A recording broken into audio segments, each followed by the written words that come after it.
What physics has uncovered should stop you in your tracks. The universe is not vast by chance. It is not enormous because of some random early condition that happened to spill out a big cosmos.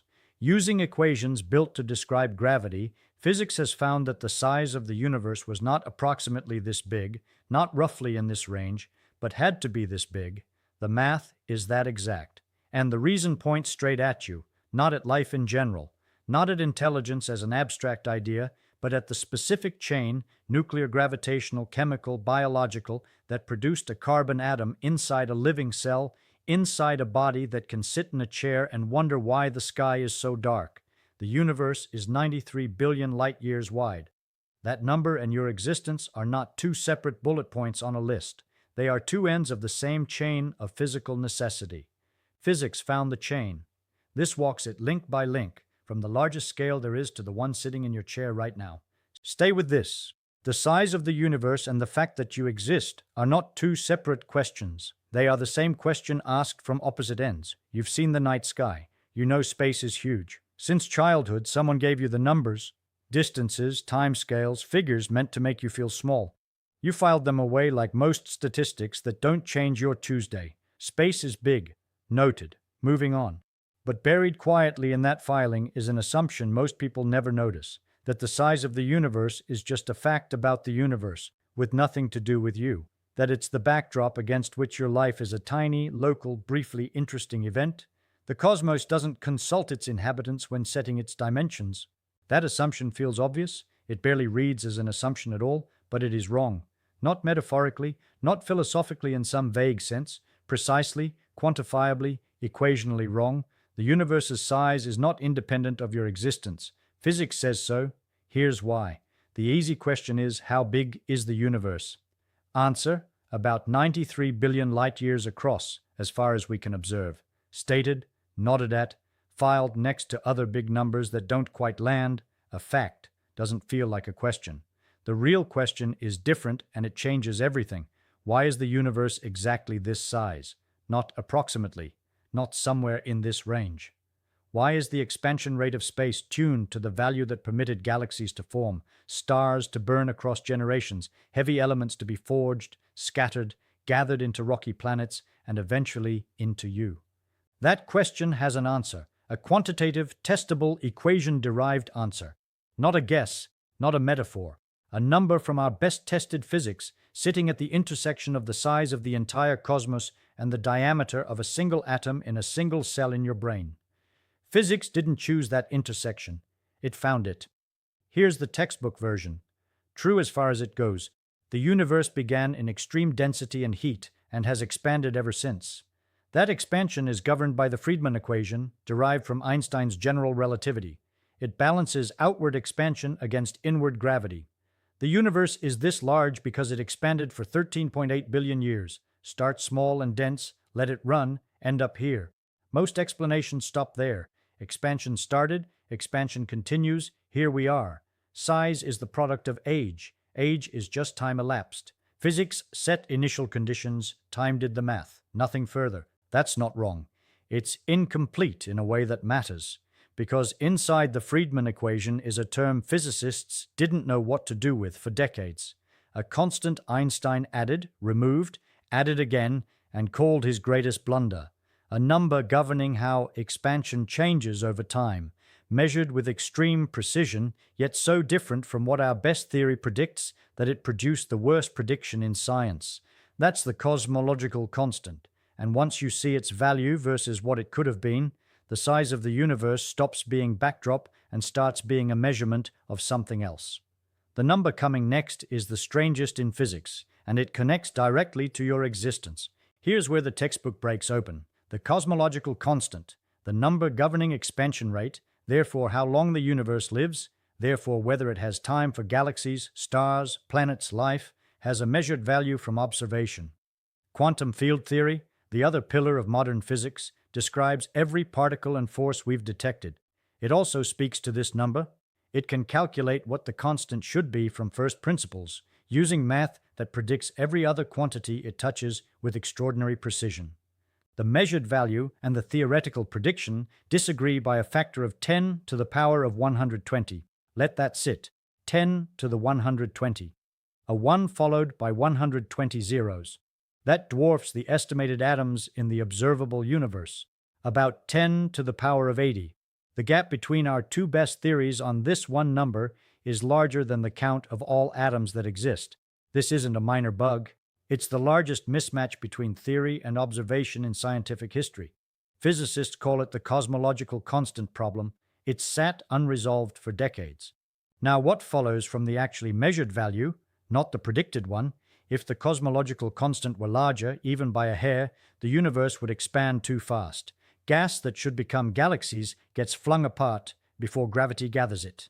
No galaxies, no stars, no generations of stellar birth and death forging heavy elements. No carbon, no you. If it were smaller, even fractionally, gravity wins.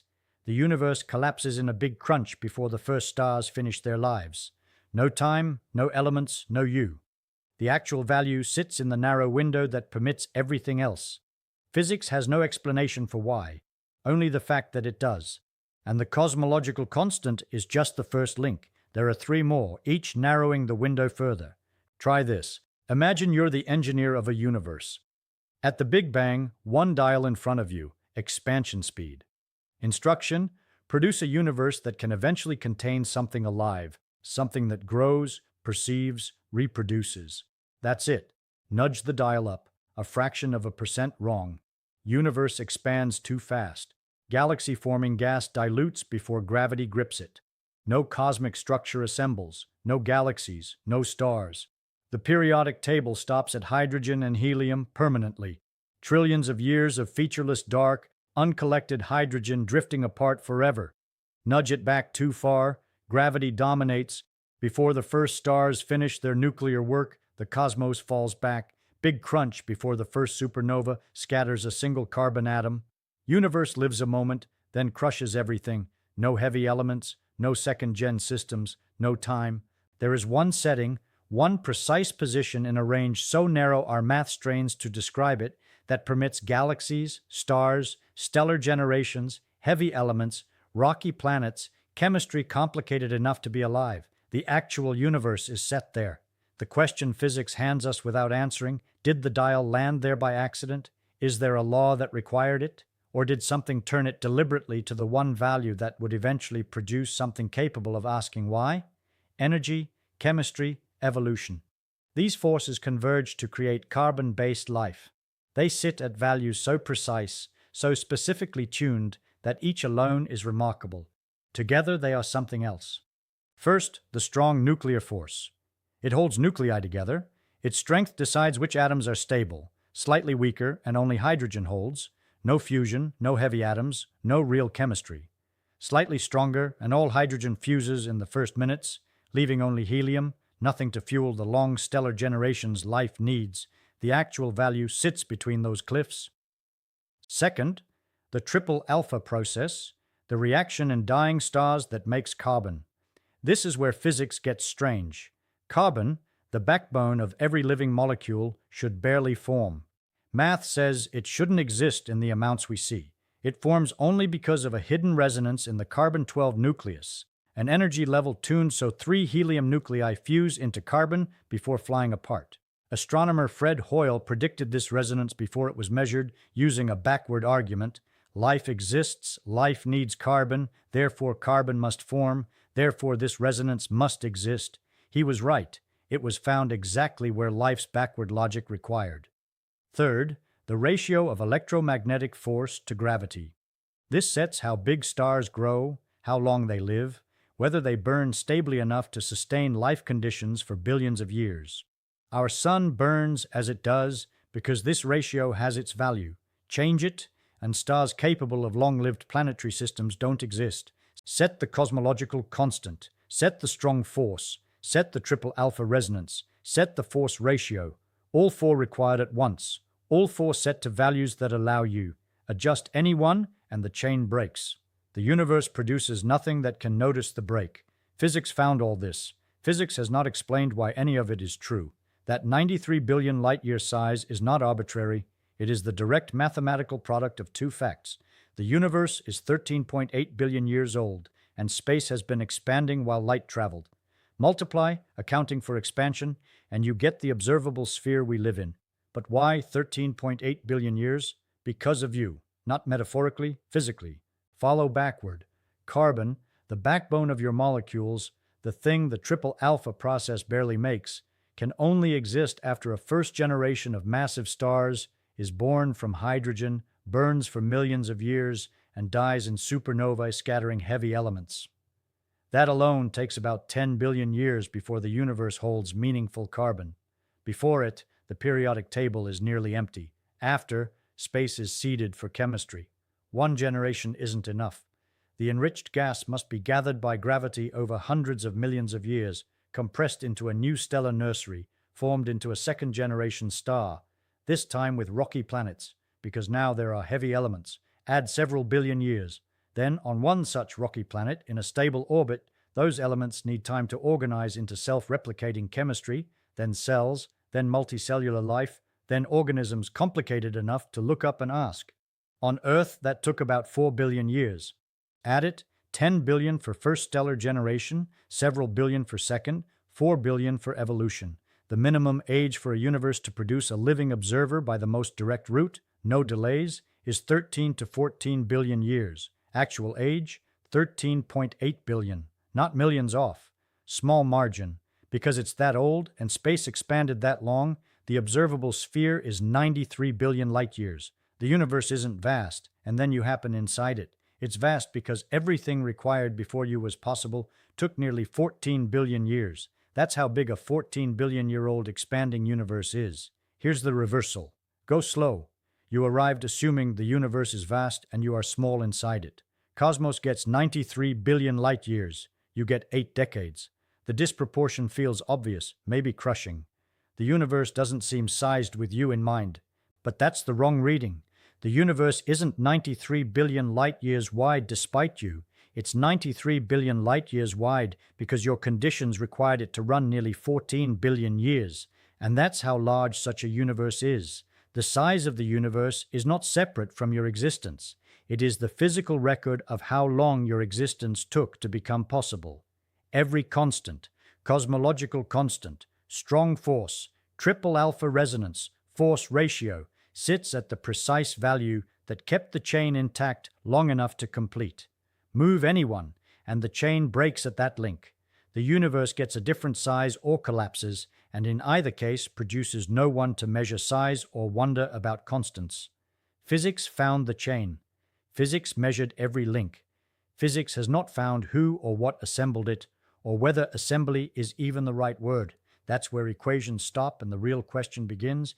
3 answers sit at the end. This won't pick between them, but each deserves stating because they are genuinely different understandings of what it means to exist in a cosmos with constants set as ours are. 1. The multiverse. If enough universes exist, an infinite ensemble, each with random constants, then a life-permitting one was always going to exist somewhere.